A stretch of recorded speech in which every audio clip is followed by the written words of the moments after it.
ꯑꯩꯍꯥꯛꯀꯤ seminar paper ꯀ꯭ꯋꯤꯠ ꯒꯗꯤ movement ꯑꯦ critical interpretation ꯍꯥꯏꯕꯁꯤꯗꯩꯁꯤꯗ ꯑꯩꯈꯣꯏ ꯃꯅꯤꯄꯨꯔꯤꯗ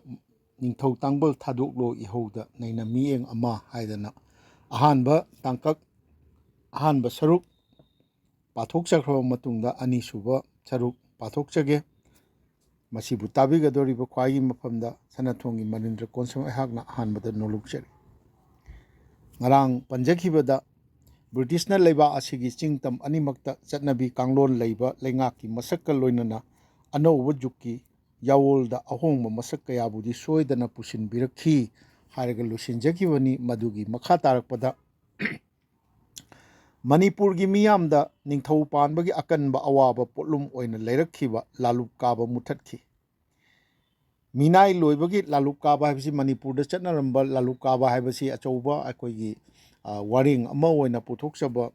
ꯌꯥꯕ ꯋꯥꯐꯝ ꯑꯃꯅꯤ꯫ ꯃꯁꯤꯒꯤ ꯃꯑꯣꯡ ꯃꯇꯧ ꯑꯁꯦ ꯉꯁꯤꯒꯤ ꯀꯩꯅꯣꯁꯤꯡ ꯑꯩꯈꯣꯏꯒꯤ ꯃꯅꯤꯄꯨꯔꯒꯤ ꯄꯨꯋꯥꯔꯤꯒꯤ ꯃꯔꯝꯗ ꯑꯩꯈꯣꯏꯒꯤ ꯌꯥꯝꯅ ꯃꯨꯟꯅ ꯊꯤꯖꯤꯟꯕꯤꯗꯕ ꯑꯩꯈꯣꯏꯒꯤ ꯆꯨꯝꯅꯒꯤ ꯁꯥꯙꯥꯔꯟ ꯃꯤꯌꯥꯝꯅꯗꯤ ꯂꯥꯂꯨꯞ ꯀꯥꯕꯁꯤ ꯀꯔꯤꯅꯣ, ꯃꯁꯤꯅ ꯃꯅꯤꯄꯨꯔꯒꯤ ꯄ꯭ꯔꯖꯥ ꯃꯤꯌꯥꯝꯗ ꯀꯌꯥꯝ ꯋꯥꯔꯝꯒꯦ ꯍꯥꯏꯕꯁꯤ ꯈꯪꯅꯗꯕ ꯌꯥꯏ꯫ ꯃꯁꯤ ꯈꯨꯗꯣꯡꯆꯥꯕ ꯃꯇꯝ ꯑꯃꯗ ꯃꯇꯨꯡꯒꯤ ꯃꯇꯥꯡ ꯑꯃꯗ ꯑꯩ ꯄꯨꯊꯣꯛꯆꯒꯦ꯫ ꯃꯤꯅꯥꯏ ꯂꯣꯏꯕꯒꯤ ꯆꯠꯅꯕꯤ ꯃꯨꯊꯠꯇꯨꯅ ꯃꯤꯑꯣꯏꯕꯒꯤ ꯍꯛ ꯃꯁꯛ ꯈꯪꯗꯅ ꯍꯤꯡꯂꯝꯕ ꯃꯤꯑꯣꯏ ꯆꯥ ꯀꯌꯥꯕꯨ ꯃꯅꯤꯡ ꯇꯝꯕ ꯄꯨꯟꯁꯤꯒꯤ ꯃꯁꯛ ꯈꯪꯍꯟꯈꯤ꯫ ꯃꯅꯤꯄꯨꯔꯗ ꯃꯤꯅꯥꯏ ꯂꯣꯏꯕ ꯆꯠꯅꯔꯝꯃꯤ ꯍꯥꯏꯕꯁꯤꯁꯨ ꯑꯩꯈꯣꯏ ꯅꯤꯡꯁꯤꯡꯅꯕ ꯆꯨꯝꯒꯅꯤ꯫ ꯑꯩꯈꯣꯏꯒꯤ ꯃꯤꯅꯥꯏ ꯐꯨꯡꯒꯥ ꯅꯥꯏ ꯌꯥꯝꯅ ꯃꯤꯅꯥꯏ ꯃꯈꯜꯗ ꯄꯨꯔꯥ ꯃꯃꯜ ꯁꯨꯛꯄꯤ ꯄꯤꯗꯅ ꯄꯨꯔꯥ ꯁ꯭ꯂꯦꯞ ꯌꯨꯝꯒꯤ ꯁ꯭ꯂꯦꯞ ꯑꯣꯏꯅ ꯂꯩꯔꯝꯕꯒꯤ ꯁꯤꯁꯇꯦꯝ, ꯑꯗꯒꯤ ꯃꯌꯨꯝ ꯃꯀꯩ ꯄꯥꯜꯍꯟꯗꯅ ꯀꯩꯗꯧꯗꯅ ꯑꯗꯨꯝ ꯏꯃꯨꯡ ꯃꯅꯨꯡꯒꯨꯝ ꯂꯩꯃꯤꯟꯅꯕ ꯃꯤꯅꯥꯏ ꯂꯣꯏꯕꯒꯤ ꯑꯗꯨꯒꯨꯝꯕ ꯃꯌꯥꯝꯁꯤ ꯑꯩꯈꯣꯏ ꯕ꯭ꯔꯤꯇꯤꯁꯅ ꯂꯥꯛꯑꯕ ꯃꯇꯨꯡꯗ ꯃꯨꯊꯠꯈꯤꯕꯅꯤ꯫ ꯃꯤꯌꯥꯝ ꯃꯁꯥꯅ ꯂꯝꯒꯤ ꯃꯄꯨ ꯑꯣꯏꯕ ꯐꯪꯍꯜꯂꯛꯈꯤ꯫ ꯍꯥꯟꯅꯗꯤ ꯑꯩꯈꯣꯏꯒꯤ ꯀꯅꯥꯃꯠꯇꯅ ꯑꯩꯈꯣꯏꯒꯤ ꯂꯝꯒꯤ ꯃꯄꯨ ꯑꯣꯏꯕ ꯌꯥꯔꯝꯗꯦ꯫ ꯄꯨꯝꯅꯃꯛ ꯍꯤꯡꯒꯣꯜꯗ ꯍꯧꯕ ꯇꯦꯔꯥ ꯄꯥꯝꯕꯤ ꯑꯣꯏꯁꯅꯨ, ꯂꯐꯨ ꯄꯥꯝꯕꯤ ꯑꯣꯏꯁꯅꯨ, ꯑꯃ ꯑꯣꯏꯁꯅꯨ, ꯃꯁꯤ ꯑꯩꯈꯣꯏꯒꯤ ꯃꯁꯤꯒꯤ ꯃꯇꯥꯡꯗꯁꯨ ꯃꯇꯨꯡꯒꯤ ꯈꯨꯗꯣꯡꯆꯥꯕ ꯑꯃꯗ ꯑꯩ ꯄꯨꯊꯣꯛꯆꯒꯦ꯫ ꯑꯩꯈꯣꯏꯒꯤ ꯃꯤꯌꯥꯝ ꯃꯁꯥꯅ ꯂꯝꯒꯤ ꯃꯄꯨ ꯑꯣꯏꯕ ꯑꯩꯈꯣꯏꯒꯤ ꯐꯪꯍꯜꯂꯛꯈꯤ꯫ ꯃꯗꯨ ꯕ꯭ꯔꯤꯇꯤꯁ ꯂꯥꯛꯑꯀꯥꯟꯗ ꯐꯪꯍꯜꯂꯛꯈꯤꯕꯅꯤ꯫ ꯃꯤꯑꯣꯏꯕꯅ ꯍꯤꯡꯕꯗ ꯍꯦꯟꯅ ꯈꯨꯗꯣꯡꯆꯥꯅꯕ ꯑꯃꯁꯨꯡ ꯅꯨꯡꯉꯥꯏꯅꯕ ꯑꯅꯧꯕ ꯆꯥꯎꯈꯠ ꯊꯧꯔꯥꯡ ꯑꯣꯏꯅ ꯆꯠꯊꯣꯛ ꯆꯠꯁꯤꯟ, ꯂꯂꯣꯟ ꯏꯇꯤꯛ ꯆꯥꯎꯈꯠꯅꯕ ꯂꯝꯕꯤ ꯊꯣꯡ ꯁꯦꯝꯒꯠꯄ, ꯀꯩꯊꯦꯜ ꯁꯦꯝꯒꯠꯄ, ꯍꯛꯁꯦꯜꯒꯤ ꯊꯧꯔꯥꯡ ꯄꯥꯏꯈꯠꯄꯅꯆꯤꯡꯕ ꯆꯥꯎꯈꯠꯄꯒꯤ ꯑꯍꯣꯡꯕ ꯃꯁꯛ ꯀꯌꯥ ꯎꯕ ꯐꯪꯍꯜꯂꯛꯈꯤ꯫ ꯂꯣꯏꯅꯅ ꯑꯗꯨꯒꯨꯝꯕ ꯑꯅꯧꯕ ꯌꯥꯋꯣꯜꯒꯤ ꯈꯣꯡꯖꯦꯜ ꯑꯗꯨꯗ ꯂꯩꯕꯥꯛ ꯑꯁꯤꯒꯤ ꯃꯤꯔꯣꯜꯁꯤꯡꯅ ꯃꯄꯨꯡ ꯐꯥꯅ ꯁꯔꯨꯛ ꯌꯥꯕ ꯉꯝꯅꯕꯒꯤꯗꯃꯛꯇ ꯈ꯭ꯋꯥꯏꯗꯒꯤ ꯃꯔꯨ ꯑꯣꯏꯅ ꯃꯊꯧ ꯇꯥꯕ ꯅꯣꯡꯆꯨꯞ ꯂꯝꯒꯤ ꯃꯍꯩ ꯃꯁꯤꯡꯒꯤ ꯃꯉꯥꯜꯁꯨ ꯇꯞꯅ ꯇꯞꯅ ꯁꯟꯗꯣꯔꯛꯇꯨꯅ ꯐꯪꯅꯍꯜꯂꯛꯈꯤ꯫ ꯃꯗꯨꯃꯛꯅ ꯃꯔꯝ ꯑꯣꯏꯗꯨꯅ ꯂꯩꯕꯥꯛ ꯑꯁꯤꯒꯤ ꯃꯤꯌꯥꯝꯅ ꯃꯈꯣꯏꯒꯤ ꯑꯙꯤꯀꯥꯔꯒꯤꯗꯃꯛ ꯃꯇꯝ ꯃꯇꯥꯡ ꯃꯇꯥꯡꯒꯤ ꯊꯦꯡꯈꯥꯡ ꯀꯌꯥꯗ ꯅꯤꯡꯊꯧꯒꯤ ꯅꯠꯇ꯭ꯔꯒ ꯂꯩꯉꯥꯛꯀꯤ ꯃꯥꯌꯣꯛꯇ ꯂꯦꯞꯂꯛꯄ ꯉꯝꯂꯛꯈꯤꯕꯅꯤ ꯍꯥꯏꯅꯁꯨ ꯂꯧꯕ ꯌꯥꯏ꯫ ꯃꯇꯝ ꯑꯗꯨꯗ ꯃꯄꯥꯟ ꯂꯝꯗ ꯆꯠꯇꯨꯅ ꯑꯋꯥꯡꯕ ꯊꯥꯛꯀꯤ ꯃꯍꯩ ꯃꯁꯤꯡ ꯇꯝꯅꯔꯨꯔꯒ ꯅꯧꯅ ꯊꯣꯡꯅꯔꯛꯈꯤꯕ ꯂꯥꯏꯔꯤꯛ ꯂꯥꯏꯁꯨ ꯍꯩꯔꯕ ꯅꯍꯥꯔꯣꯜꯁꯤꯡꯒꯤ ꯃꯔꯛꯇ ꯙꯔꯃꯗ ꯑꯃꯗꯤ ꯈꯨꯟꯅꯥꯏꯒꯤ ꯆꯠꯅꯕꯤ ꯂꯣꯟꯆꯠꯁꯤꯡꯗ ꯑꯅꯧꯕ ꯃꯤꯠꯌꯦꯡ ꯊꯝꯅꯔꯛꯈꯤ ꯍꯥꯏꯕ ꯑꯁꯤꯁꯨ ꯌꯀꯥꯏꯔꯣꯜ ꯆꯦꯐꯣꯡꯒꯤ ꯋꯥꯔꯦꯡꯁꯤꯡꯗꯒꯤ ꯈꯪꯕ ꯉꯝꯃꯤ꯫ ꯈꯨꯗꯝ ꯑꯣꯏꯅ ꯑꯃꯇꯪ ꯄꯟꯖꯔꯕꯗ 1931ꯒꯤꯗ ꯐꯣꯡꯕ ꯑꯩꯈꯣꯏ ꯌꯀꯥꯏꯔꯣꯜꯒꯤꯗ ꯏꯕ꯭ꯔꯥꯍꯤꯝ ꯙꯔꯃ ꯀꯧꯕ ꯑꯩꯈꯣꯏꯒꯤ ꯀꯔꯦꯝꯅꯗꯨꯅ ꯋꯥꯔꯤ ꯋꯥꯇꯥꯏ ꯁꯥꯕꯒꯤ ꯃꯑꯣꯡꯗ ꯏꯕ ꯑꯃ ꯑꯩ ꯄꯟꯖꯒꯦ ꯑꯩꯈꯣꯏꯒꯤ ꯃꯁꯤꯒꯤ ꯃꯇꯦꯛ ꯃꯇꯦꯛꯇ꯫ ꯑꯗꯨꯕꯨ ꯂꯥꯏꯔꯤꯛ ꯇꯝꯂ ꯇꯝꯂ ꯑꯩ ꯀꯣꯠ ꯇꯧꯖꯔꯤ, ꯂꯥꯏꯔꯤꯛ ꯇꯝꯂ ꯇꯝꯂꯒ ꯁꯥꯖꯠ ꯆꯣꯂꯣꯟ ꯑꯃꯃꯝ ꯍꯦꯛ ꯍꯣꯡꯂꯛꯄ ꯑꯁꯤꯗ ꯏꯌꯥꯝꯕꯁꯨ ꯅꯤꯡꯁꯤꯡ ꯃꯥꯡꯖꯤꯡꯅꯔꯦ꯫ ꯍꯟꯗꯛ ꯒꯨꯋꯥꯍꯥꯇꯤꯗꯒꯤ ꯍꯜꯂꯛꯂꯒꯗꯤ ꯃꯇꯥ ꯑꯃ ꯇꯧꯈ꯭ꯔꯦ꯫ ꯐꯤꯖꯦꯠ ꯆꯛꯆꯥꯁꯨ ꯍꯣꯡꯈ꯭ꯔꯦ, ꯁꯥꯖꯠ ꯆꯣꯂꯣꯟꯁꯨ ꯋꯥꯉꯥꯡ ꯁꯉꯥꯡꯁꯨ ꯍꯣꯡꯈ꯭ꯔꯦ꯫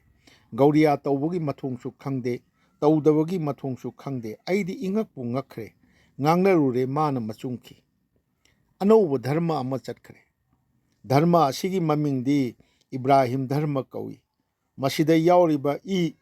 ꯔꯁ ꯏꯁꯤꯅ ꯌꯨꯔꯣꯄꯤꯌꯥꯟ ꯁꯥꯍꯦꯕꯀꯤ ꯙꯔꯃ ꯍꯥꯏꯕꯅꯤ, ꯕ꯭ꯔꯥ ꯍꯥꯏꯕꯁꯤꯅ ꯕ꯭ꯔꯍ꯭ꯃ ꯙꯔꯃ ꯍꯥꯏꯕꯅꯤ, ꯃꯥ ꯍꯥꯏꯕꯁꯤꯅ ꯌꯥꯎꯔꯤꯕ ꯃꯥꯁꯤꯅ ꯃꯨꯁꯜꯃꯥꯟ ꯙꯔꯃ ꯍꯥꯏꯕꯗꯤ ꯃꯤ ꯑꯃꯠꯇꯅ ꯙꯔꯃ ꯁꯨꯅ ꯆꯠꯂꯤ ꯍꯥꯏꯕꯅꯤ ꯇꯥꯇꯣꯟ꯫ ꯍꯧꯖꯤꯛꯀꯥꯜꯒꯤ ꯅꯍꯥꯔꯣꯜꯁꯤꯡ ꯑꯁꯤ ꯉꯥꯏꯍꯥꯛꯁꯨ ꯁꯥꯍꯦꯕ, ꯉꯥꯏꯍꯥꯛꯁꯨ ꯄꯥꯡꯒꯟ, ꯉꯥꯏꯍꯥꯛꯁꯨ ꯍꯤꯟꯗꯨ ꯑꯃꯁꯨꯡ ꯕ꯭ꯔꯥꯍꯃꯟ ꯍꯦꯛ ꯃꯑꯣꯟꯕꯅꯤ꯫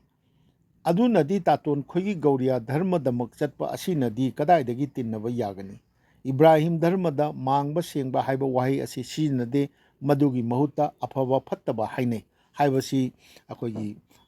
ꯌꯥꯀꯥꯏꯔꯣꯜ ꯆꯦꯐꯣꯡꯗ ꯐꯣꯡꯉꯝꯕ ꯋꯥꯔꯤ ꯋꯥꯇꯥꯏꯒꯤ ꯃꯑꯣꯡꯗ ꯐꯣꯡꯉꯝꯕ ꯑꯩꯈꯣꯏꯒꯤ ꯋꯥꯔꯦꯡ ꯑꯃꯗꯨ ꯑꯩꯅ ꯀꯣꯠ ꯇꯧꯖꯕꯅꯤ꯫ ꯁꯝꯅ ꯇꯁꯦꯡꯅ ꯍꯥꯏꯔꯕꯗ ꯕ꯭ꯔꯤꯇꯤꯁꯅ ꯄꯥꯟꯈꯤꯕ ꯃꯇꯝ ꯑꯗꯨ ꯃꯤꯈꯥ ꯄꯣꯟꯕꯒꯤ ꯑꯋꯥꯕ ꯃꯁꯛ ꯑꯣꯏꯗꯨꯅꯁꯨ ꯂꯩꯕꯥꯛ ꯑꯁꯤꯒꯤ ꯃꯤꯌꯥꯝꯕꯨ ꯃꯍꯩ ꯃꯁꯤꯡꯒꯤ, ꯈꯨꯟꯅꯥꯏꯒꯤ, ꯆꯠꯅꯂꯣꯟꯒꯤ, ꯂꯥꯏꯅꯤꯡ ꯂꯥꯏꯁꯣꯜꯒꯤ, ꯁꯥꯍꯤꯇ꯭ꯌꯒꯤ, ꯀꯂꯥ ꯁꯪꯁꯀ꯭ꯔꯤꯇꯤꯒꯤ, ꯔꯥꯖꯅꯤꯇꯤꯒꯤ, ꯃꯤꯌꯥꯝꯒꯤ ꯑꯣꯏꯕ ꯑꯙꯤꯀꯥꯔꯒꯤ, ꯆꯥꯎꯈꯠ ꯊꯧꯔꯥꯡꯒꯤꯅꯆꯤꯡꯕ ꯍꯤꯔꯝ ꯈꯨꯗꯤꯡꯃꯛꯇ ꯅꯧꯅ ꯌꯥꯀꯥꯏꯍꯜꯂꯛꯇꯨꯅ ꯑꯅꯧꯕ ꯃꯤꯠꯌꯦꯡ ꯊꯝꯅꯍꯜꯂꯛꯈꯤꯕ ꯃꯇꯝ ꯑꯃꯁꯨꯅꯤ꯫ ꯕ꯭ꯔꯤꯇꯤꯁ ꯃꯇꯝꯒꯤ ꯃꯅꯤꯄꯨꯔꯗ ꯃꯤꯌꯥꯝꯒꯤ ꯔꯥꯖꯅꯤꯇꯤ ꯑꯃꯁꯨꯡ ꯅꯦꯁꯅꯦꯂꯤꯖꯝꯒꯤ ꯏꯍꯧꯒꯤ ꯃꯇꯥꯡꯗ ꯑꯩꯍꯥꯛꯅ ꯑꯁꯨꯝꯅ ꯊꯝꯖꯩ꯫ ꯕ꯭ꯔꯤꯇꯤꯁꯀꯤ ꯃꯈꯥ ꯄꯣꯟꯈꯤꯕ ꯏꯟꯗꯤꯌꯥꯗ ꯕ꯭ꯔꯤꯇꯤꯁ ꯂꯣꯏꯂꯝ ꯂꯩꯉꯥꯛꯀꯤ ꯃꯥꯌꯣꯛꯇ ꯏꯟꯗꯤꯌꯥ ꯁꯤꯟꯕ ꯊꯨꯡꯅ ꯑꯃꯠꯇ ꯑꯣꯏꯅ ꯃꯃꯥ ꯂꯩꯕꯥꯛ ꯅꯨꯡꯁꯤꯕ ꯑꯃꯁꯨꯡ ꯃꯃꯥ ꯂꯩꯕꯥꯛꯄꯨ ꯃꯤꯈꯥ ꯄꯣꯜꯍꯟꯅꯤꯡꯗꯕ ꯋꯥꯈꯜꯂꯣꯟꯒꯤ ꯑꯀꯟꯕ ꯏꯍꯧ ꯁꯥꯒꯠꯅꯔꯛꯄ ꯍꯧꯔꯛꯈꯤꯕꯁꯤ ꯏꯟꯗꯤꯌꯥ ꯃꯆꯥꯁꯤꯡꯒꯤ ꯃꯔꯛꯇ ꯅꯣꯡꯆꯨꯞ ꯂꯝꯒꯤ ꯃꯍꯩ ꯃꯁꯤꯡ, ꯂꯥꯏꯔꯤꯛ ꯂꯥꯏꯁꯨ ꯃꯇꯤꯛ ꯆꯥꯅ ꯍꯩꯕ ꯌꯥꯎꯅꯔꯛꯈꯤꯕꯗꯒꯤꯅꯤ꯫ ꯃꯃꯥꯡꯗꯒꯤ ꯍꯧꯅ ꯏꯟꯗꯤꯌꯥ ꯃꯆꯥ ꯀꯌꯥ ꯑꯃ ꯏꯪꯂꯦꯟꯗ ꯆꯠꯇꯨꯅ ꯑꯋꯥꯡꯕ ꯊꯥꯛꯀꯤ ꯃꯍꯩ ꯃꯁꯤꯡ ꯇꯝꯅꯔꯛꯈ꯭ꯔꯕꯒꯤ ꯃꯊꯛꯇ ꯚꯥꯔꯠꯇ ꯑꯍꯥꯟꯕ ꯑꯣꯏꯅ 1857ꯗ ꯀꯜꯀꯇꯥ ꯌꯨꯅꯤꯚꯔꯁꯤꯇꯤ, ꯑꯗꯨꯒ ꯃꯊꯪ ꯑꯣꯏꯅ 1887 ꯐꯥꯎꯕꯗ ꯕꯣꯝꯕꯦ, ꯃദ്ꯔꯥꯁ, ꯂꯥꯍꯣꯔ ꯑꯃꯁꯨꯡ ꯑꯦꯂꯥꯍꯥꯕꯥꯗ ꯌꯨꯅꯤꯚꯔꯁꯤꯇꯤ ꯂꯤꯡꯈꯠꯇꯨꯅ ꯏꯟꯗꯤꯌꯥꯒꯤ ꯃꯅꯨꯡꯗ ꯅꯍꯥꯔꯣꯜꯁꯤꯡꯕꯨ ꯑꯋꯥꯡꯕ ꯊꯥꯛꯀꯤ ꯃꯍꯩ ꯃꯁꯤꯡ ꯇꯝꯕꯒꯤ ꯈꯨꯗꯣꯡꯆꯥꯕ ꯐꯪꯅꯍꯜꯂꯛꯈꯤꯕꯒ ꯂꯣꯏꯅꯅ ꯅꯍꯥꯔꯣꯜꯁꯤꯡꯒꯤ ꯊꯃꯣꯏꯗ ꯕ꯭ꯔꯤꯇꯤꯁ ꯂꯣꯏꯂꯝ ꯂꯩꯉꯥꯛꯀꯤ ꯆꯤꯟꯒ ꯈꯨꯠꯀ ꯃꯥꯟꯅꯗꯕ, ꯃꯁꯥꯒꯤ ꯇꯣꯡꯖꯕꯇꯃꯛ ꯌꯦꯡꯅ ꯁꯦꯝꯂꯒ ꯆꯠꯊꯕ ꯂꯩꯉꯥꯛ ꯀꯥꯡꯂꯣꯟꯒꯤ ꯃꯥꯌꯣꯛꯇ ꯂꯦꯞꯅ ꯅꯤꯡꯂꯛꯈꯤꯕꯒꯤ ꯏꯊꯤꯜ ꯄꯣꯛꯅꯔꯛꯈꯤ꯫ ꯍꯥꯏꯔꯤꯕ ꯑꯁꯤꯒꯤ ꯃꯌꯦꯛ ꯂꯥꯔꯕ ꯈꯨꯗꯝ ꯑꯣꯏꯅ 26 ꯖꯨꯂꯥꯏ 1876ꯗ ꯁꯨꯔꯦꯟꯗ꯭ꯔꯅꯥꯊ ꯕꯦꯅꯔꯖꯤꯅ ꯀꯜꯀꯇꯥꯗ ꯏꯟꯗꯤꯌꯥꯟ ꯑꯦꯁꯣꯁꯤꯌꯦꯁꯟ ꯂꯤꯡꯈꯠꯇꯨꯅ ꯏꯟꯗꯤꯌꯥ ꯁꯤꯟꯕ ꯊꯨꯡꯅ ꯕ꯭ꯔꯤꯇꯤꯁꯀꯤ ꯏꯟꯗꯤꯌꯥꯟ ꯁꯤꯚꯤꯜ ꯁꯥꯔꯚꯤꯁ ꯑꯦꯛ 1861 ꯍꯥꯏꯔꯤꯕ ꯑꯗꯨꯒꯤ ꯊꯧꯁꯤꯜꯒꯤ ꯃꯥꯌꯣꯛꯇ ꯈꯨꯠꯁꯝꯅꯅ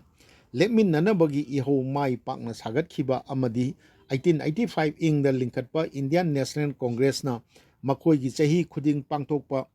ꯀꯟꯐꯔꯦꯟꯁꯀꯤ ꯑꯅꯤꯁꯨꯕ ꯑꯃꯁꯨꯡ ꯑꯍꯨꯝꯁꯨꯕ ꯃꯤꯐꯝꯗ ꯂꯦꯞꯈꯤꯕ ꯋꯥꯔꯦꯞꯁꯤꯡꯒꯤ ꯃꯅꯨꯡꯗ ꯃꯤꯌꯥꯝ ꯃꯁꯥꯕꯨ ꯃꯤꯍꯨꯠꯀꯤ ꯈꯨꯠꯊꯥꯡꯗ ꯂꯩꯉꯥꯛꯆꯒꯗꯕꯅꯤ ꯍꯥꯏꯕꯗꯒꯤ ꯍꯧꯔꯒ 1942 ꯏꯪꯗꯒꯤ ꯕ꯭ꯔꯤꯇꯤꯁꯅ ꯏꯟꯗꯤꯌꯥ ꯊꯥꯗꯣꯛꯀꯗꯕꯅꯤ ꯍꯥꯏꯕꯒꯤ ꯑꯀꯟꯕ ꯈꯣꯡꯖꯪ ꯆꯪꯁꯤꯜꯂꯛꯈꯤꯕꯁꯤꯡ ꯑꯗꯨ ꯄꯟꯕ ꯌꯥꯏ꯫ ꯃꯊꯛꯀꯤ ꯑꯁꯨꯝꯅ ꯃꯅꯤꯄꯨꯔꯗꯁꯨ ꯃꯅꯤꯄꯨꯔꯤ ꯅꯦꯁꯅꯦꯂꯤꯖꯝꯒꯤ ꯏꯍꯧ ꯑꯁꯤ ꯂꯩꯕꯥꯛ ꯑꯁꯤꯒꯤ ꯅꯍꯥꯔꯣꯜꯁꯤꯡꯒꯤ ꯃꯔꯛꯇ ꯅꯣꯡꯆꯨꯞ ꯂꯝꯒꯤ ꯃꯍꯩ ꯃꯁꯤꯡ ꯍꯩꯅꯔꯛꯂꯕ ꯑꯃꯁꯨꯡ ꯃꯅꯤꯄꯨꯔꯒꯤ ꯃꯄꯥꯟ ꯏꯟꯗꯤꯌꯥꯒꯤ ꯃꯅꯨꯡꯗ ꯍꯧꯅꯔꯛꯈ꯭ꯔꯤꯕ ꯌꯥꯋꯣꯜ ꯏꯍꯧꯁꯤꯡ ꯑꯗꯨ ꯎꯔꯨ ꯈꯪꯂꯨꯔꯒ ꯇꯞꯅ ꯁꯥꯒꯠꯅꯔꯛꯈꯤꯕꯅꯤ꯫ 1934ꯗ ꯃꯅꯤꯄꯨꯔꯒꯤ ꯃꯍꯥꯔꯥꯖꯕꯨ ꯄ꯭ꯔꯁꯤꯗꯦꯟ ꯑꯣꯏꯍꯟꯗꯨꯅ ꯅꯤꯈꯤꯜ ꯍꯤꯟꯗꯨ ꯃꯅꯤꯄꯨꯔꯤ ꯃꯍꯥꯁꯚꯥ ꯂꯤꯡꯈꯠꯈꯤꯕ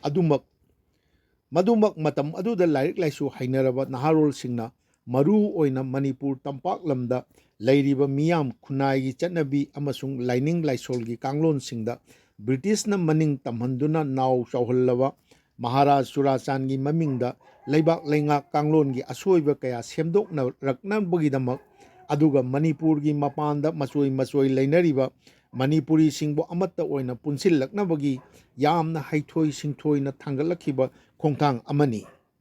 ꯀꯔꯤꯒꯨꯝꯕ ꯃꯍꯥꯁꯚꯥ ꯍꯧꯔꯛꯄꯒꯤ ꯑꯍꯥꯟꯕ ꯃꯤꯐꯝ ꯍꯥꯏꯕꯗꯤ 1934ꯗ ꯑꯩꯈꯣꯏꯒꯤ ꯁꯅꯥ ꯀꯣꯅꯨꯡꯗ ꯄꯥꯡꯊꯣꯛꯄ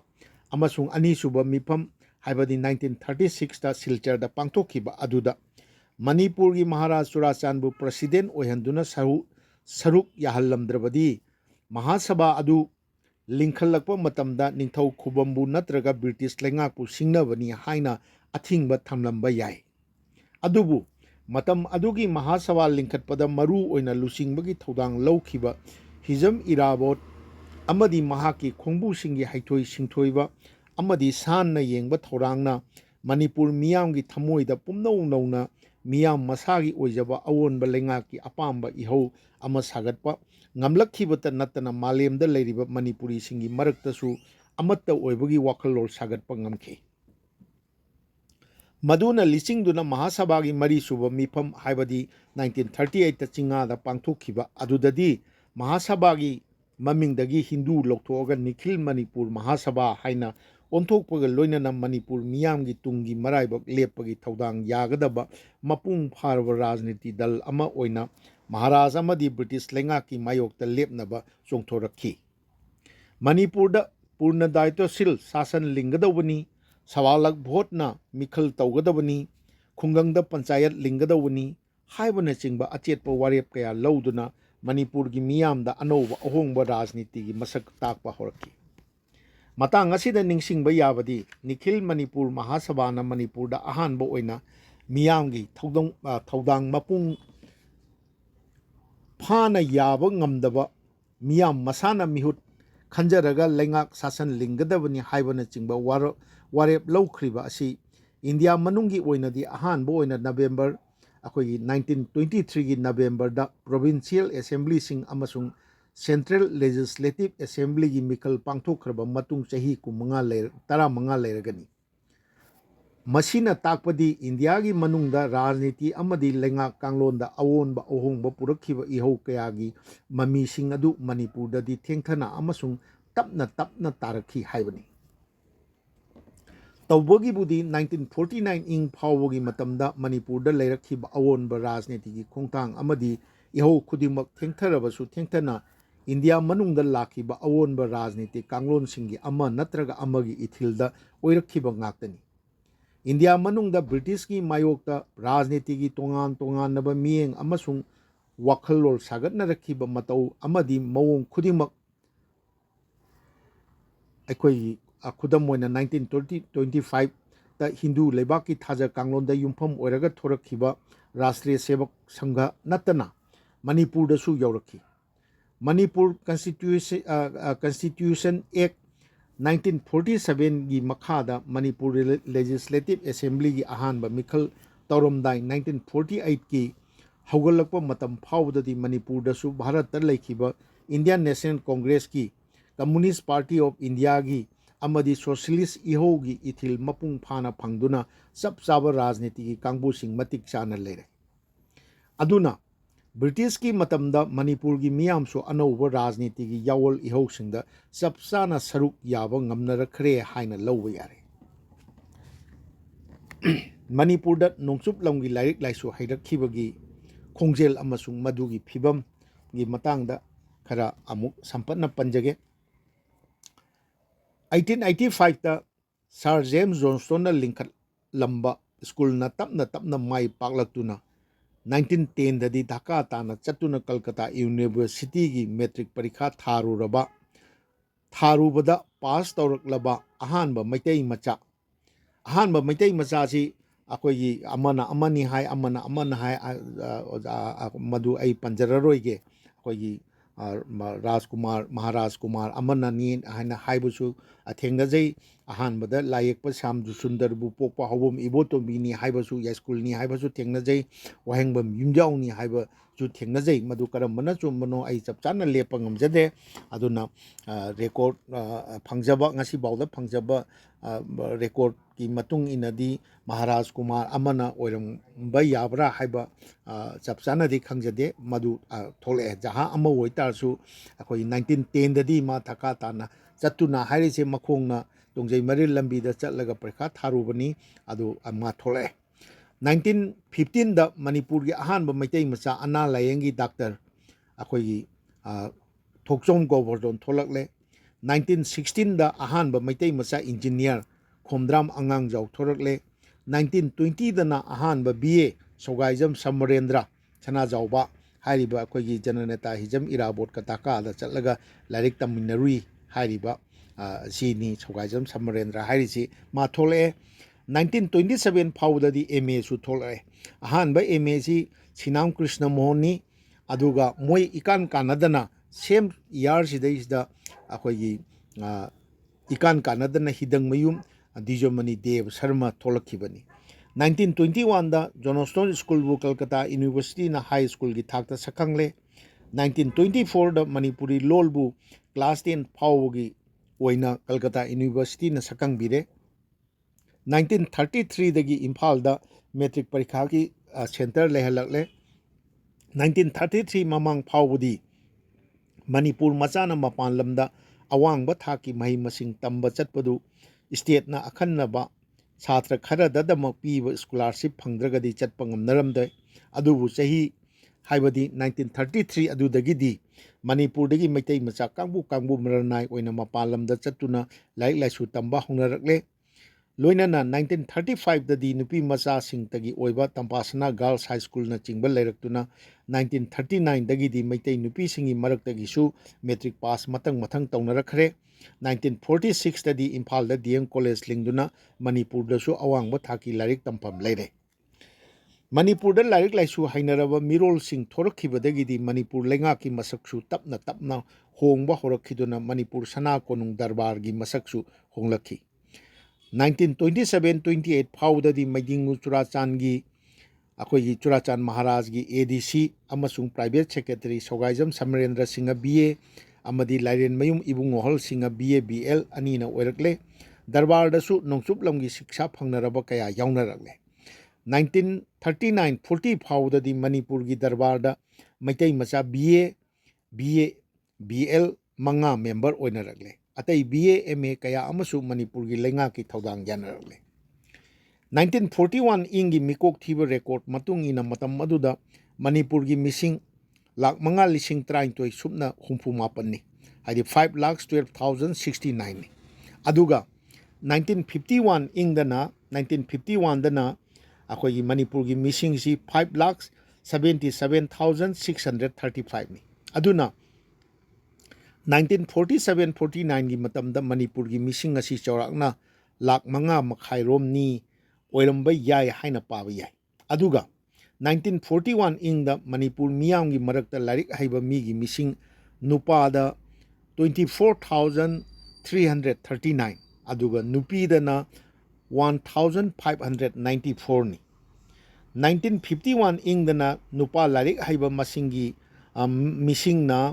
58,933 नि नुपी लारिक हाइबी मिसिंगना अकोगी 6,962 नि पुन्ना मिवै हाइबदी 65,895 लारिक हाइबा मिसिंग ओइखी हाइबा लारिक हाइबा जे BA MA की वानाते क्लास 1 2 3 हाइदि मयेक चटपा मी की वानी अदुना 1947-49 इंगी मतमदा मणिपुर दा चौराकना नुपा नुपी पुन्ना मिवै लिसिंग यांखै मंगा रोम अखोगी लिसिंग यांखै मंगा रोम लारिक लाइसु हाइबा लेरे हाइना पाबा याय मणिपुर दा 1947-49 फावगी मतमदा लैरखिबा अवांगबा थाकी लारिक मही मसिंग हाइनरबा हाइबदी 1933 फावगी मेट्रिकुलेट याउना पाबा मतमदा मणिपुरी मचासिंग लोइनमक्सिंग अदु मणिपुर की मपान लम मरु ओइना शिलोंग गुवाहाटी टाका कोलकाता बेनारस न चिंगमा मफमदा चलु लैरुखिबा ngaktani मखोय लोइनमक ब्रिटिश की लेंगाक ओइदुनसु निंगथौ पानबगी मतम थुपचिन खरबा मियामना मिखल तौदुना मसागी लेंगाक मिहुत खंजदुना लेंगाक हनबगी मसक अमसुंग महाव खंगना उनरखरबा लेंगाक की रूल्स ऑफ लॉ मसक खंगना रखरबा ngaktani हाइजरीबा असिगिदमक ब्रिटिश इंडिया दा अहानबो ओइना पांगथोखिबा असम सु ब्रिटिश इंडिया की प्रोविंस अमा ओइना याउखिबा 1923 की प्रोविंशियल असेंबली अमदी सेंट्रल लेजिस्लेटिव असेंबली मिखल निंगसिंगबा याय लोइनाना मालेमदा होंगनरखिबा राजनीति की अनौब कांगलोनसिंग अदुबुसु मुन्ना खंगनरबा ngaktani अदुगा मखोय अदुना मतम अदुगी मणिपुरदा मियामबो अनौब राजनीति की यावलसिंगदा लुचिंगखिबनी लुचिंगखिफमसु थोई मसीदा अखोइना लौसिनबा यारिबा वाफमदी मतम अदुगी अदुगुंबा राजनीति की लुसिंगबसिंग अदुना मणिपुरबु निंगतमलबा इंडिया की मनुंग चलहनबा पामखिबा नत्रगा पामखिदबा हाइबसिना अतोपा अमा ओहनखरगा मखोय अयामबना मणिपुरबु निंगथौ पानबा लेबा ओइना लैहनबा हाइबा अदुमदी सुकपाम पामललोय हाइना लौबा याय मदु असिना असुमना हाइरिबगी खुदम ओइबा याबसी मणिपुर कॉन्स्टिट्यूशन एक्ट 1947 की मखादा 1948 ता पांगथोखिबा मिखलगा मरी लेनना मणिपुर स्टेट कांग्रेस पार्टी ना मखोगी इलेक्शन मैनिफेस्टो की अहोबा मक्तदा निंगथौगी शासन की महुत्ता मियाम की दायित्व लेबा शासन लेहनबा हाइबा असि मणिपुर स्टेट की Congress-ki maru oiba pandam ni haidana masi akhoi palli madugi record lay panbai yai amarom mikhal aduda saruk yakhiba socialist amasung krisak sabhagi luchingba singsu India gi rajniti gi wakhal lolda chetna thajanaraba mioi singna ayamba ngakta oiki aduna matam aduda Manipur da ningthau tangbal muthatkadabani haiba ihau lakhibada thoina henjinna khallu ningai ngaklu ningai oide aduga Manipur na ningtamlaba matungda India da tingadabani natraga tilloidabani haibagi nakpak tanaba ihau hauna rakhibagi su thoina ngakningai oide matam aduda leiramgadaba Manipurgi micham miyamgi wakhallolgi thakti 1952 gi Indian parliamentary election da Manipur da Congress ki mirep oiduna kakhiba Sri Laisram Jugeshwarna interview amada hairamba matamdugi miyam laik laisu hainaba nate ningthau palingagi mathong huktaba polung kayadagi komthoknaraktuna miyamgi oiba rajniti haibasi karino haina ngaknakhiba matangina rajniti gi lusingba singna ngang basakpa kayada munna tasinakhiba ngaktani hairibo akoigi Laisram Jugeshwarna Manipurgi ahanba MP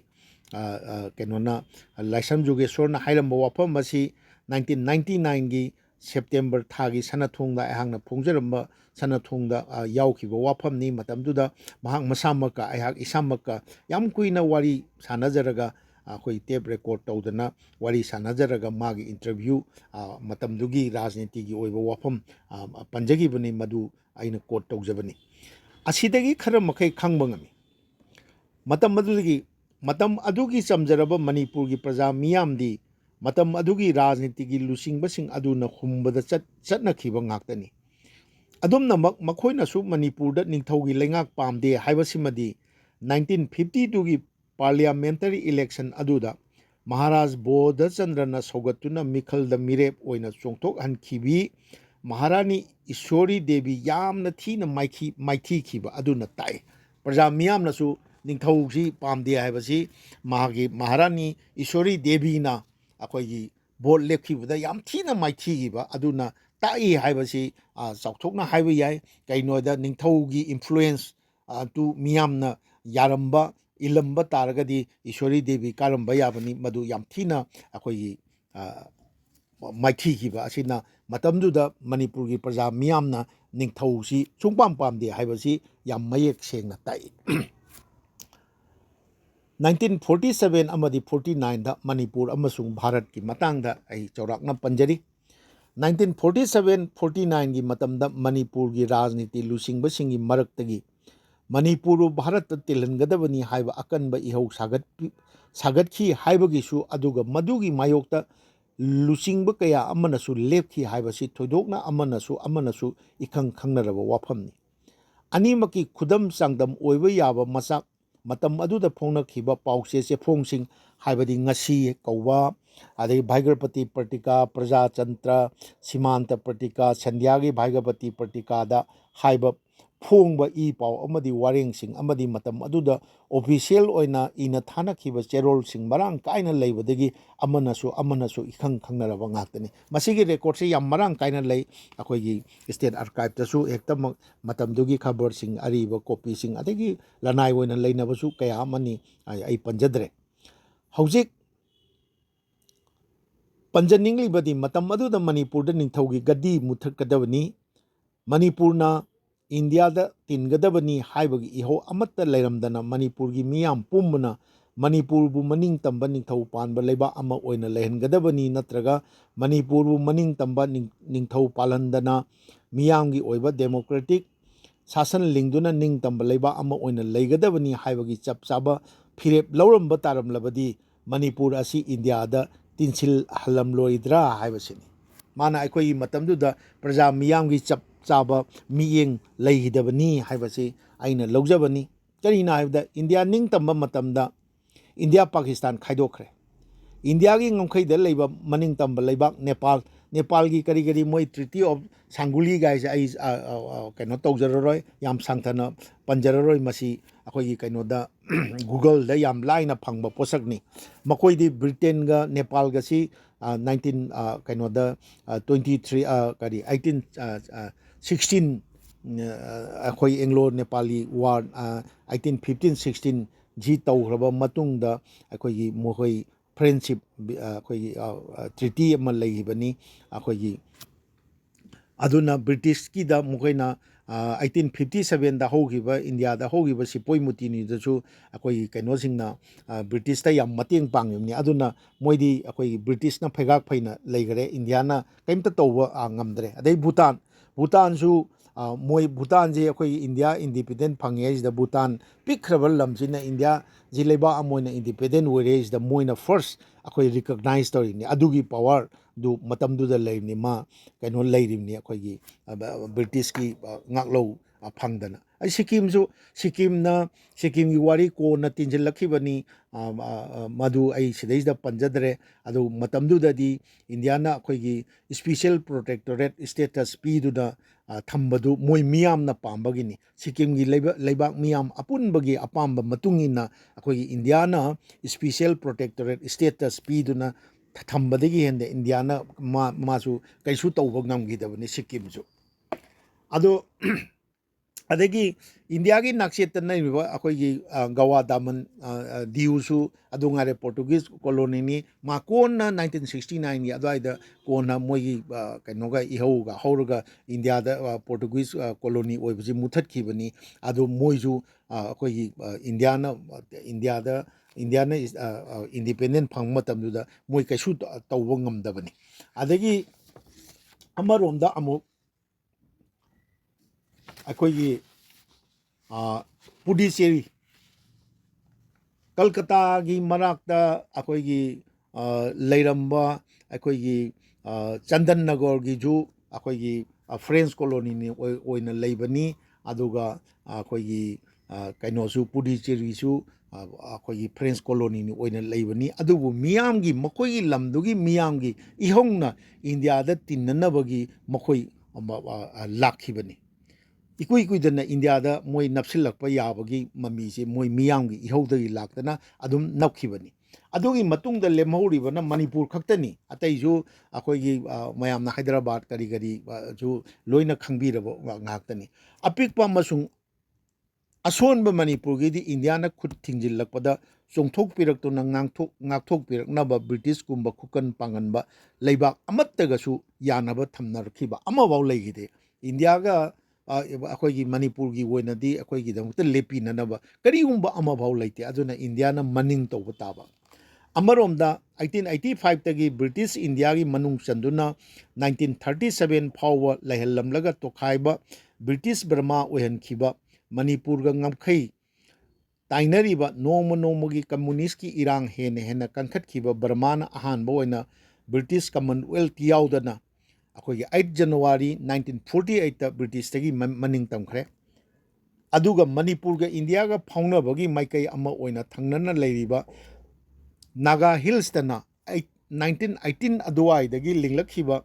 Naga ꯀ꯭ꯂꯕꯄꯨ 1946ꯇ Naga national council ꯑꯣꯜꯂꯒ ꯏꯟꯗꯤꯌꯥꯒꯤ ꯀꯟꯁꯇꯤꯇ꯭ꯌꯨꯁꯟꯒꯤ ꯃꯅꯨꯡꯗ ꯅꯥꯒꯥꯁꯤꯡꯒꯤ ꯇꯣꯉꯥꯟꯕ ꯑꯄꯨꯟꯕ ꯁꯛꯇꯝ ꯉꯥꯛꯆꯅꯕꯒꯤ ꯂꯥꯂꯣꯡ ꯁꯤꯟꯅꯖꯔꯝꯂꯕꯁꯨ 1948 ꯐꯥꯎꯕꯗ Angami ꯖꯥꯄꯨ physio ꯊꯣꯔꯛꯇꯨꯅ ꯅꯥꯒꯥꯁꯤꯡꯅ ꯏꯟꯗꯤꯌꯥꯒ ꯄꯨꯜꯂꯣꯏꯗꯕꯅꯤ ꯇꯣꯉꯥꯟꯅ ꯂꯩꯒꯗꯕꯅꯤ ꯍꯥꯏꯕꯒꯤ ꯈꯣꯜꯂꯥꯎꯗ ꯈꯨꯠꯂꯥꯏ ꯄꯥꯏꯕꯒꯤ ꯂꯥꯜꯍꯧ ꯆꯪꯁꯤꯟꯅꯕ ꯁꯦꯝ ꯁꯥꯕ ꯍꯧꯔꯛꯈꯤꯕꯅꯤ ꯑꯗꯨꯒꯨꯝꯕ ꯐꯤꯕꯝꯁꯤꯡ ꯑꯗꯨꯅ ꯃꯔꯝ ꯑꯣꯏꯔꯒ ꯄꯤꯛꯂꯕꯁꯨ ꯄꯤꯛꯅ ꯏꯟꯗꯤꯌꯥ ꯂꯩꯉꯥꯛꯀꯤ ꯑꯣꯏꯅꯗꯤ ꯃꯇꯝ ꯈꯨꯗꯤꯡꯃꯛꯇ ꯈ꯭ꯋꯥꯏꯗꯒꯤ ꯃꯔꯨ ꯑꯣꯏꯕ ꯃꯐꯝ ꯑꯃ ꯑꯣꯏꯔꯛꯂꯤꯕ ꯃꯅꯤꯄꯨꯔꯕꯨ ꯏꯟꯗꯤꯌꯥꯅ ꯄꯥꯝꯕꯩ ꯑꯃ ꯅꯠꯇ꯭ꯔꯒ ꯑꯃ ꯇꯧꯗꯨꯅ ꯂꯧꯁꯤꯟꯕ ꯍꯥꯏꯕꯁꯤ ꯇꯉꯥꯏꯐꯗꯕ ꯑꯃ ꯁꯣꯏꯗꯅ ꯑꯣꯏꯔꯛꯈꯤꯕꯅꯤ ꯃꯥꯅ ꯅꯥꯒꯥꯒꯤ ꯏꯔꯥꯡꯗꯨ ꯂꯩꯔꯝꯗ꯭ꯔꯐꯥꯎꯗ ꯑꯩꯈꯣꯏ ꯀꯩꯅꯣ ꯇꯧꯔꯝꯂꯦ ꯑꯩꯈꯣꯏꯒꯤ ꯏꯐ ꯍꯥꯏꯕ ꯒꯤ ꯋꯥꯐꯝꯗꯨꯅꯤ ꯑꯗꯨ ꯑꯣꯏꯔꯝꯂꯕꯗꯤ ꯍꯥꯏꯕꯗꯨꯅꯤ ꯑꯗꯨꯒꯨꯝꯕ ꯐꯤꯕꯝꯁꯤꯡ ꯍꯥꯏꯕꯗꯤ ꯉꯁꯥꯏꯒꯤ ꯑꯩꯈꯣꯏ ꯐꯤꯖꯣꯅ ꯂꯨꯆꯤꯡꯉꯦꯔꯒ ꯅꯥꯒꯥꯁꯤꯡꯗ ꯏꯟꯗꯤꯌꯥꯒ ꯄꯨꯜꯂꯣꯏꯗꯕꯅꯤ ꯇꯣꯉꯥꯟꯅ ꯂꯩꯒꯗꯕꯅꯤ ꯍꯥꯏꯕꯒꯤ ꯈꯣꯜꯂꯥꯎꯗ ꯈꯨꯠꯂꯥꯏ ꯄꯥꯏꯕꯒꯤ ꯑꯩꯈꯣꯏꯒꯤ ꯂꯥꯜꯍꯧ ꯆꯪꯁꯤꯟꯅꯕ ꯁꯦꯝ ꯁꯥꯔꯛꯄ ꯍꯧꯔꯛꯈꯤꯕ ꯑꯗꯨꯒꯨꯝꯕ ꯐꯤꯕꯝꯁꯤꯡ ꯑꯗꯨꯅ ꯃꯔꯝ ꯑꯣꯏꯔꯒ ꯄꯤꯛꯂꯕꯁꯨ ꯄꯤꯛꯅ ꯏꯟꯗꯤꯌꯥ ꯂꯩꯉꯥꯛꯀꯤ ꯑꯣꯏꯅꯗꯤ ꯃꯇꯝ ꯈꯨꯗꯤꯡꯃꯛꯇ ꯈ꯭ꯋꯥꯏꯗꯒꯤ ꯃꯔꯨ ꯑꯣꯏꯕ ꯃꯐꯝ ꯑꯣꯏꯔꯛꯂꯤꯕ ꯃꯅꯤꯄꯨꯔꯕꯨ ꯏꯟꯗꯤꯌꯥꯅ ꯄꯥꯝꯕꯩ ꯑꯃ ꯅꯠꯇ꯭ꯔꯒ ꯑꯃ ꯇꯧꯗꯨꯅ ꯂꯧꯁꯤꯟꯕ ꯍꯥꯏꯕꯁꯤ ꯇꯉꯥꯏꯐꯗꯕ ꯑꯃ ꯑꯣꯏꯈꯤ ꯃꯗꯨꯃꯛ ꯃꯇꯝ ꯑꯗꯨꯒꯤ ꯏꯟꯗꯤꯌꯥꯒꯤ ꯂꯨꯆꯤꯡꯕꯁꯤꯡꯒꯤꯗꯤ ꯄꯥꯡꯊꯣꯛꯐꯝ ꯊꯣꯛꯄ ꯃꯊꯧꯅꯤ ꯍꯥꯏꯅ ꯂꯧꯕꯗꯁꯨ ꯀꯥꯏꯗꯦ, ꯂꯧꯐꯝꯁꯨ ꯊꯣꯛꯏ꯫ ꯑꯗꯨꯅ ꯃꯅꯤꯄꯨꯔꯕꯨ ꯏꯟꯗꯤꯌꯥꯗ ꯇꯤꯜꯍꯜꯂꯛꯈꯤꯕ ꯍꯥꯏꯕꯁꯤ ꯃꯇꯝ ꯑꯗꯨꯒꯤ ꯑꯣꯏꯅꯗꯤ ꯃꯥꯏꯀꯩ ꯈꯨꯗꯤꯡꯃꯛꯇ ꯃꯅꯤꯄꯨꯔꯅ ꯀꯔꯤꯁꯨ ꯇꯧꯔꯨꯕ ꯉꯝꯂꯨꯔꯔꯣꯏꯗꯕ ꯐꯤꯕꯝ ꯀꯌꯥ ꯂꯩꯈꯤꯕꯅ ꯂꯩꯕꯥꯛ ꯑꯁꯤꯗꯒꯤ ꯅꯤꯡꯊꯧ ꯒꯗꯤꯁꯨ ꯃꯨꯊꯠꯈ꯭ꯔꯦ, ꯑꯗꯨꯒ ꯂꯩꯕꯥꯛ ꯑꯁꯤꯕꯨꯁꯨ ꯏꯟꯗꯤꯌꯥꯗ ꯇꯤꯜꯍꯟꯈ꯭ꯔꯦ ꯍꯥꯏꯅ ꯁꯝꯅ ꯋꯥꯔꯣꯏꯁꯤꯟ ꯄꯤꯕ ꯌꯥꯏ꯫ 1948ꯇ ꯑꯩꯅ ꯂꯣꯏꯁꯤꯟꯖꯔꯛꯄ ꯋꯥꯐꯝꯗ ꯊꯝꯖꯔꯤꯕꯁꯤ 1949ꯗ ꯃꯅꯤꯄꯨꯔꯕꯨ ꯏꯟꯗꯤꯌꯥꯗ ꯇꯤꯟꯁꯤꯟꯍꯟꯈꯤꯕ ꯑꯗꯨ ꯉꯁꯤꯒꯤ ꯃꯅꯤꯄꯨꯔꯅ ꯏꯟꯗꯤꯌꯥꯒꯤ ꯃꯅꯨꯡꯗ ꯂꯩꯔꯤꯕ ꯖꯤꯑꯣꯒ꯭ꯔꯥꯐꯤꯀꯦꯜ ꯐꯤꯕꯝ, ꯁꯛ ꯆꯨꯒꯤ ꯈꯦꯟꯅꯕ, ꯂꯣꯜꯒꯤ ꯈꯦꯟꯅꯕ, ꯈꯨꯟꯅꯥꯏꯒꯤ ꯆꯠꯅ ꯂꯣꯟꯆꯠꯁꯤꯡꯒꯤ ꯈꯦꯟꯅꯕꯅꯆꯤꯡꯕ ꯀꯌꯥꯒꯤ ꯃꯊꯛꯇ ꯂꯩꯕꯥꯛ ꯑꯁꯤꯒꯤ ꯁꯥꯡꯂꯕ ꯏꯇꯤꯍꯥꯁꯀ ꯀꯣꯟꯅꯕ ꯃꯤꯠꯌꯦꯡꯗ ꯌꯦꯡꯂꯒ ꯁꯥꯒꯠꯄ ꯋꯥꯈꯜꯂꯣꯟꯗ ꯌꯨꯝꯐꯝ ꯑꯣꯏꯔꯒ ꯇꯤꯟꯁꯤꯜꯍꯜꯂꯝꯗꯕ ꯌꯥꯏ꯫ ꯑꯗꯨꯕꯨ ꯃꯗꯨꯒꯤꯗꯃꯛꯇꯤ ꯕ꯭ꯔꯤꯇꯤꯁꯀꯤ ꯃꯇꯝꯗ ꯕ꯭ꯔꯤꯇꯤꯁꯅ ꯅꯥꯎ ꯆꯥꯎꯍꯟꯗꯨꯅ ꯍꯥꯏꯅ ꯍꯨꯝꯅ ꯄꯥꯟꯈꯤꯕ ꯂꯩꯕꯥꯛ ꯑꯁꯤꯒꯤ ꯅꯤꯡꯊꯧ ꯑꯅꯤꯒꯤ ꯑꯃꯗꯤ ꯃꯇꯝ ꯑꯗꯨꯗ ꯅꯧꯅ ꯊꯣꯔꯛꯈꯤꯕ ꯂꯥꯏꯔꯤꯛ ꯂꯥꯏꯁꯨ ꯍꯩꯅꯔꯕ ꯃꯤꯔꯣꯜꯁꯤꯡ ꯑꯗꯨꯒꯤ ꯑꯁꯥꯟꯕ ꯃꯤꯠꯌꯦꯡꯒꯤ ꯃꯊꯧ ꯇꯥꯈꯤ꯫ ꯑꯗꯨꯕꯨ ꯃꯗꯨ ꯊꯣꯛꯈꯤꯗꯕꯅ ꯄꯤꯛꯂꯕ ꯏꯔꯩꯕꯥꯛ ꯃꯅꯤꯄꯨꯔ ꯏꯟꯗꯤꯌꯥꯗ ꯇꯤꯟꯕ ꯇꯥꯈꯤ꯫ ꯃꯁꯤ ꯏꯇꯤꯍꯥꯁꯅ ꯂꯦꯞꯄꯤꯔꯛꯈꯤꯕ ꯏꯔꯩꯕꯥꯛ ꯑꯁꯤꯒꯤ ꯃꯔꯥꯏꯕꯛꯅꯤ ꯍꯥꯏꯅ ꯂꯧꯖꯩ, ꯂꯧꯐꯝꯁꯨ ꯊꯣꯛꯏ꯫ ꯍꯧꯈ꯭ꯔꯕ ꯏꯇꯤꯍꯥꯁꯀꯤ ꯏꯆꯦꯜꯗ ꯆꯦꯟꯊꯈ꯭ꯔꯕ ꯊꯧꯗꯣꯛ ꯑꯃꯕꯨ ꯍꯦꯟꯅ ꯃꯒꯨꯟ ꯂꯩꯍꯟꯅꯕ ꯍꯣꯠꯅꯗꯨꯅ ꯅꯠꯇ꯭ꯔꯒ ꯂꯥꯟꯅ ꯂꯝꯖꯤꯡꯅꯕ, ꯂꯥꯟꯅ ꯏꯁꯤꯟꯕ ꯅꯠꯇ꯭ꯔꯒ ꯅꯧꯅ ꯏꯊꯣꯛꯄ ꯍꯥꯏꯕꯁꯤ ꯇꯧꯍꯩꯗꯕ, ꯑꯗꯨꯒ ꯅꯣꯡꯃ ꯅꯠꯇ꯭ꯔꯒ ꯅꯣꯡꯃꯗꯤ ꯁꯣꯏꯗꯅꯁꯨ ꯈꯪꯅꯔꯛꯀꯗꯧꯕ ꯑꯣꯏꯖꯔꯒꯁꯨ ꯇꯧꯊꯣꯛꯄꯒꯤꯗꯤ ꯑꯔꯥꯏꯕ ꯊꯧꯑꯣꯡꯅꯤ꯫ ꯑꯗꯨꯒ ꯂꯩꯕꯥꯛ ꯈꯨꯟꯅꯥꯏ ꯑꯃꯒꯤ ꯆꯦꯟꯊꯔꯤꯕ ꯏꯇꯤꯍꯥꯁꯀꯤ ꯏꯆꯦꯜꯕꯨꯁꯨ ꯑꯄꯥꯝꯕ ꯃꯥꯏꯀꯩꯗ ꯏꯊꯩꯗꯨꯅ ꯑꯅꯧꯕ ꯏꯔꯝꯗ ꯆꯦꯟꯊꯍꯟꯕ ꯌꯥꯔꯣꯏ ꯍꯥꯏꯕꯁꯨ ꯂꯩꯇꯦ꯫ ꯑꯗꯨꯕꯨ ꯃꯗꯨꯒꯤꯗꯃꯛꯇꯗꯤ ꯂꯩꯕꯥꯛ ꯈꯨꯟꯅꯥꯏ ꯑꯗꯨꯒꯤ ꯑꯄꯨꯟꯕ ꯃꯤꯌꯥꯝꯒꯤ ꯑꯃꯠꯇ ꯑꯣꯏꯕ ꯄꯥꯡꯒꯜ ꯆꯪꯒꯅꯤ ꯍꯥꯏꯕꯁꯤ ꯊꯝꯖꯔꯒ ꯑꯩꯍꯥꯛꯀꯤ ꯉꯁꯤꯒꯤ ꯑꯩꯍꯥꯛꯅ ꯄꯥꯊꯣꯛꯆꯔꯛꯄ ꯁꯦꯃꯤꯅꯥꯔ ꯄꯦꯄꯔꯒꯤ ꯑꯔꯣꯏꯕ ꯁꯔꯨꯛ ꯑꯁꯤ ꯂꯣꯏꯁꯤꯟꯖꯕ ꯑꯣꯏꯖꯒꯦ꯫ ꯑꯗꯨꯒ ꯃꯁꯤꯕꯨ ꯇꯥꯕꯤꯔꯤꯕ ꯈ꯭ꯋꯥꯏꯈꯤꯕꯤꯀꯤ ꯃꯐꯝꯗ ꯁꯅꯊꯣꯡꯒꯤ ꯃꯅꯤꯟꯗ꯭ꯔ ꯀꯣꯟꯁꯝ ꯑꯩꯍꯥꯛꯅ ꯑꯃꯨꯛꯀꯁꯨ ꯍꯟꯅ ꯅꯣꯜꯂꯨꯛꯆꯔꯤ꯫ ꯑꯩꯍꯥꯛꯅ ꯄꯥꯊꯣꯛꯆꯔꯤꯕ ꯁꯦꯃꯤꯅꯥꯔꯒꯤ ꯆꯦꯔꯣꯜ ꯑꯁꯤꯗ ꯑꯩꯈꯣꯏꯒꯤ ꯑꯋꯥꯠꯄ ꯑꯁꯣꯏꯕ ꯌꯥꯎꯔꯒꯁꯨ ꯑꯩꯈꯣꯏꯒꯤ ꯀꯃꯦꯟ ꯇꯧꯕꯤꯗꯨꯅ ꯈꯪꯍꯟꯕꯤꯔꯛꯄ ꯑꯣꯏꯇꯥꯔꯒꯗꯤ ꯃꯇꯨꯡꯗ ꯍꯦꯟꯅ ꯄꯥꯛꯊꯣꯛ ꯆꯥꯎꯊꯣꯛꯅ ꯍꯦꯟꯅ ꯆꯨꯝꯕ ꯋꯥꯔꯣꯜ ꯊꯝꯖꯕ ꯉꯝꯕꯒꯤ ꯑꯁꯥ ꯊꯝꯖꯒꯦ ꯍꯥꯏꯔꯒ ꯄꯨꯝꯅꯃꯛꯄꯨ ꯑꯃꯨꯛ ꯍꯟꯅ ꯅꯣꯜꯂꯨꯛꯆꯔꯤ꯫